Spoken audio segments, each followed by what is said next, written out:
કચ્છના વિરાન રણમાં જ્યાં દૂર દૂર સુધી માત્ર રેત જ રેત, ત્યાં માનવતાનો દીવો બની પ્રગટ્યા હતા દાદા મેકરણ. રણમાં ભટકાયેલા મુસાફરોને માર્ગ બતાવવો, ભૂખ્યાને ભોજન આપવું અને તરસ્યાને પાણી પીવડાવવું, આ જ તેમનું જીવન ધર્મ હતું. પણ આ મહાન સેવા કાર્યમાં તેમના બે વફાદાર સાથી હંમેશા સાથે રહેતા: ગધેડો લાલીઓ અને કૂતરો મોતીયો. ક્યારેક રણમાં કોઈ ભટકાઈ જાય તો મોતીયો એકલો દોડતો જતો તે માણસને શોધી કાઢતો અને પછી લાલીઓ સાથે મળીને તેનું જીવન બચાવતો.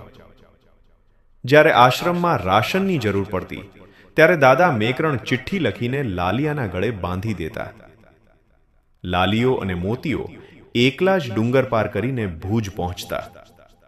દુકાનદાર ચિઠ્ઠી વાંચી જરૂરી સામાન લાલિયાના પીઠ પર બાંધી દેતો અને પછી આ બે નિસ્વાર્થ જીવ હાબા ડુંગર થઈ ફરી આશ્રમ તરફ ચાલ્યા આવતા. આ માત્ર પ્રાણી નહોતા, આ તો દાદાના સાચા સેવક હતા, માનવતાના સચ્ચા પ્રતીક હતા.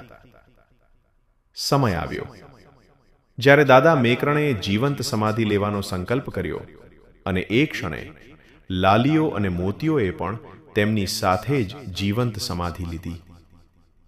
આજ સુધી કચ્છની ધરતી સાક્ષી છે આ અદ્ભુત પ્રેમ, સેવા અને વફાદારીની કથા માટે.